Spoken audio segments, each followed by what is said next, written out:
If you want to kill fear, you must go to its source, your mind. Because fear doesn't start in the world. It starts in your thoughts, in the silent, invisible stories you repeat to yourself. Stories of inadequacy, of danger, of what might go wrong. Stories that play on a loop, shaping your reality without you even realizing it. And here's the truth. If you don't train your thoughts, they will train you. Left unchecked, the mind becomes a battlefield where fear always wins. But you're not here to be ruled by fear. You're here to reclaim your mind, to take back the pen and write a new script.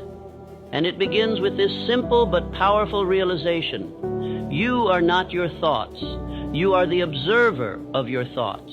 You are the architect, the programmer, the one who chooses what gets to stay. So when fear whispers, you're not ready, you don't just accept it. You question it. You respond, says who? When it says you'll fail, you reply, maybe. But I'll learn. You flip the script. You disrupt the pattern. Because every thought is a seed, and what you water grows. If you water fear, you'll harvest hesitation. But if you water courage, if you flood your mind with powerful, intentional, disciplined thoughts, then boldness becomes your default. This isn't about blind positivity. It's about intentional mental conditioning. The same way athletes train their bodies, warriors train their reflexes, and musicians train their fingers, you must train your mind with affirmations that declare your worth, with visualization that locks your eyes on the outcome, with repetition that makes greatness feel familiar.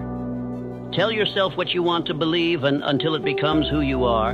Speak it, feel it, act on it every day. I am calm under pressure.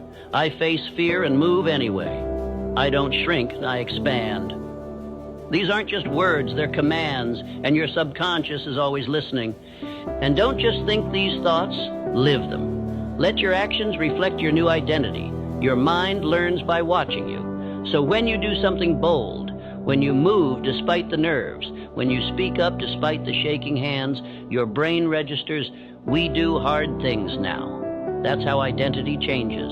That's how fear loses control. You're not weak for having fear, but you stay weak if you let it lead. Discipline your inner world, and the outer world will bend to meet it. Guard your thoughts like a vault. Interrupt the lies. Install the truth. And remember that you always have a choice. Fear may visit, but it doesn't get to stay unless you open the door. Train your mind, or be trained by fear. The choice is always yours. What if fear wasn't a stop sign, but a signal? What if the very thing you're avoiding is the thing you're meant to do?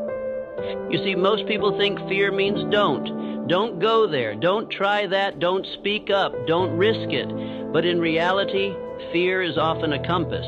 It points toward the edge of your comfort zone, and that's exactly where growth begins. That fire you feel in your chest, that trembling in your hands, that's not weakness. That's life, reminding you that you're standing on the edge of something important. That's your spirit recognizing a moment of truth, because the things that scare you the most are usually the things that will grow you the most. Public speaking, launching the business, ending the toxic relationship, stepping into your purpose. These aren't dangers, they're doorways, and the key to unlocking them is action, not perfection, not certainty, just movement. One step forward, straight into the thing that terrifies you. Courage is not the absence of fear, it is the decision to move in its presence. So when fear shows up, don't shrink. Lean in. Lean toward the fire. Let it sharpen you. Let it burn away your excuses. Let it become fuel. That resistance you feel, it means you're getting close to something real, close to your calling, close to your next level. And let me tell you something most people won't. The fear never fully disappears. Not for the brave, not for the successful, not for the legends. The fear is still there. But they've made peace with it. They've learned to walk with it, to keep going, even while shaking. That's what makes them fearless.